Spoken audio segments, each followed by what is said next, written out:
Hola a todas y a todos. Bueno, para responder a la pregunta de qué manera la organización y el análisis lógico de la información favorecen la construcción del conocimiento científico, pienso que para empezar hay que entender que el conocimiento es un camino que se construye día a día buscando comprender, describir y explicar la realidad de la manera más clara posible para cada uno. Así que empecemos por definir tres cosas: datos, información y conocimiento. Un dato es una representación simbólica, un atributo o una característica de una entidad y puede utilizarse para realizar cálculos o tomar decisiones. Por consiguiente, la información viene siendo la agrupación de esos datos ya procesados y seleccionados, lo cual debidamente interpretado genera un conocimiento. ¿Y qué es el conocimiento? Es básicamente un conjunto de representaciones abstractas que se almacenan mediante la experiencia o la observación.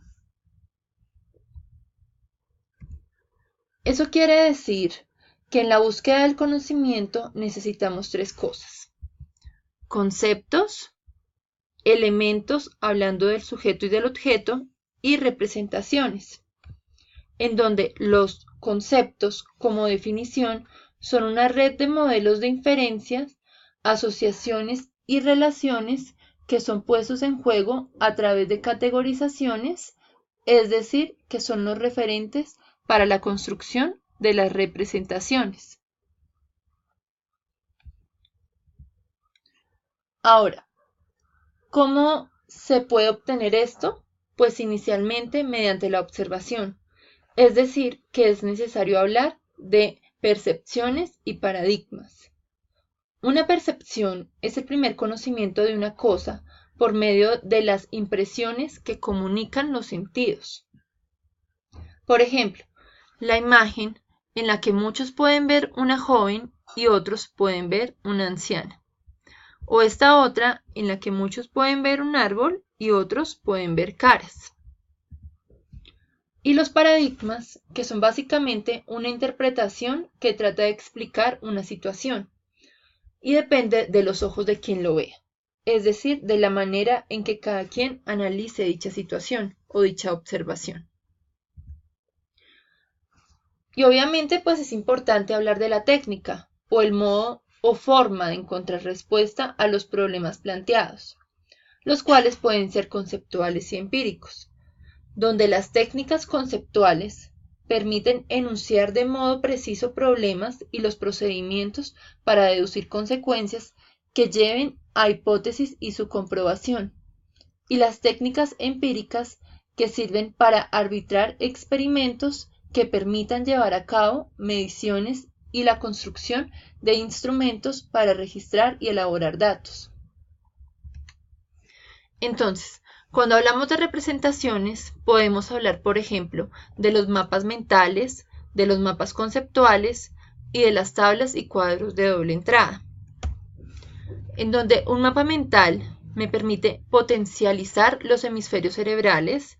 Es una técnica creativa porque crea conceptos, trata la información de manera estructurada y se apoya en colores y dibujos, lo que puede llegar a ser mucho más fácil su comprensión. Los mapas conceptuales son aquellos que permiten depurar el pensamiento, reforzar la comprensión, integrar nuevo conocimiento e identificar errores conceptuales.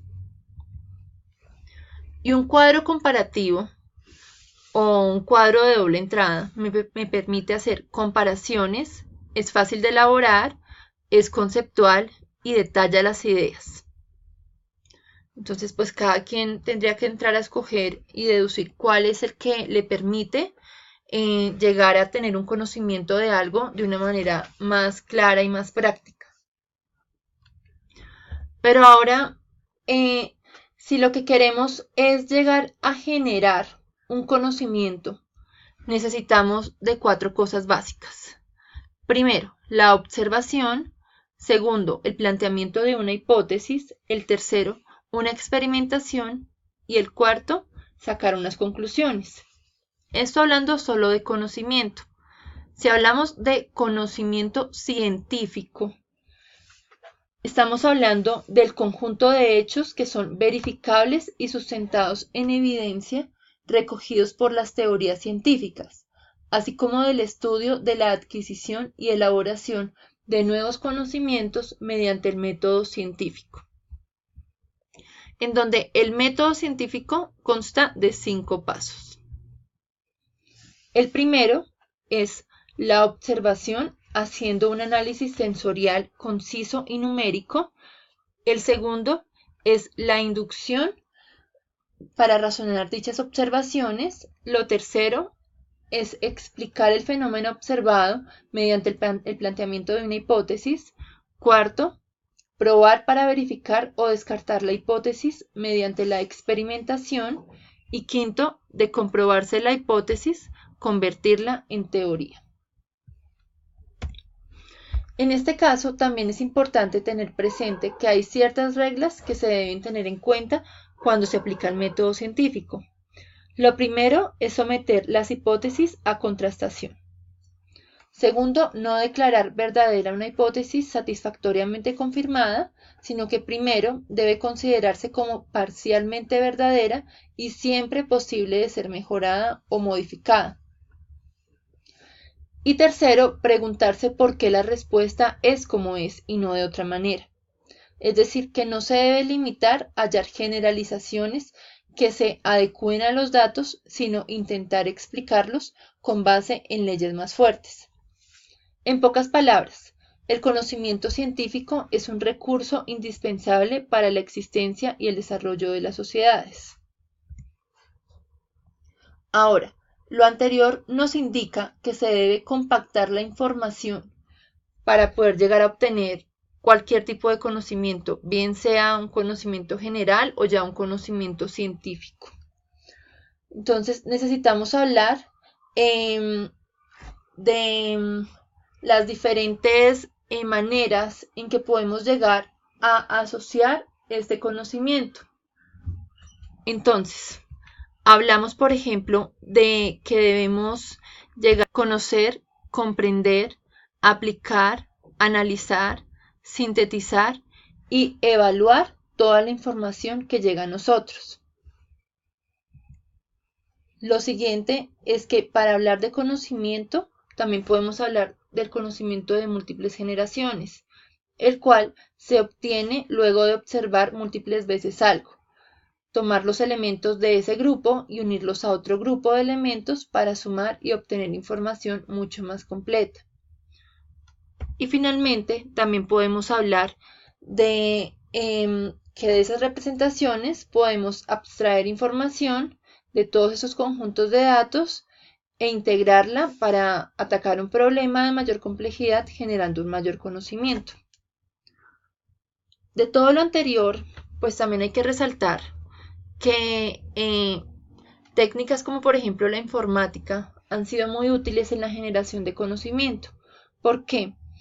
Porque la informática es aquella ciencia aplicada que abarca el estudio y la aplicación de tratamiento automático de la información y permite procesar esta extrayéndola y organizándola y quizá llegando a entender de manera más sencilla toda la información que ingrese.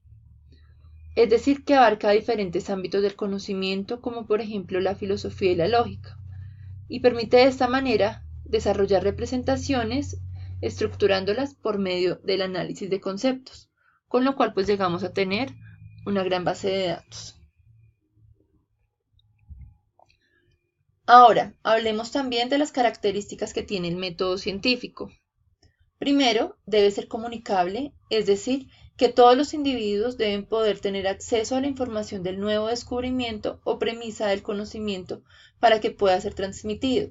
Lo segundo es que debe ser sistemático en sus conceptos, es decir, que observa y evalúa los resultados vinculados lógicamente entre sí. Esto es lo que permite identificar los conceptos o los objetos del campo de estudio y establecer asociaciones entre ellos. Lo tercero es que debe ser metódico, lo que en pocas palabras quiere decir que se apoya en técnicas las cuales se aplican dependiendo del caso. Cuarto, que debe ser verificable, lo que significa que las afirmaciones sobre los hechos se deben someter a prueba con el fin de comprobar su veracidad. Por ejemplo, en el caso de las ciencias exactas, mediante demostraciones, y en el caso de las ciencias sociales, mediante hechos empíricos. Además, debe ser precisa, usando tanto como se pueda términos exactos, y finalmente debe ser universal, lo que quiere decir que tiene que tener validez para todos los objetos del conjunto al que se refieren las afirmaciones.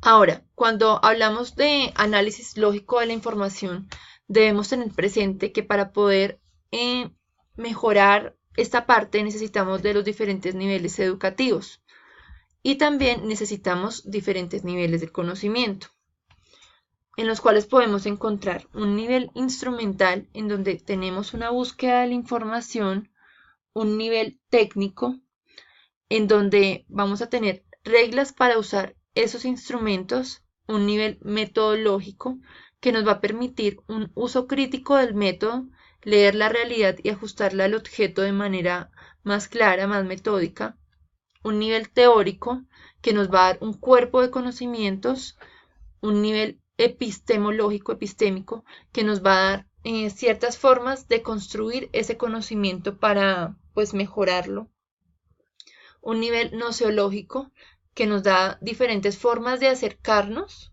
a ese conocimiento que queremos llegar a abarcar, y un nivel filosófico que nos permite tener una concepción del hombre y de la realidad. Ahora, en conclusión, podemos decir que mediante el conocimiento científico se pueden descartar hechos, producir hechos nuevos y explicarlos. Por lo general, el sentido común se limita a hechos aislados, sin tratar de correlacionarlos con otros o explicarlos, mientras que la investigación científica no se limita solo a hechos observados, sino que pretende ir más allá de las apariencias y la superficialidad, buscando claridad y precisión. Entonces, acá vemos un esquema que resume todo lo que sería pues el conocimiento. Entonces estamos hablando que para esto necesitamos un procesamiento y una decisión, ¿verdad?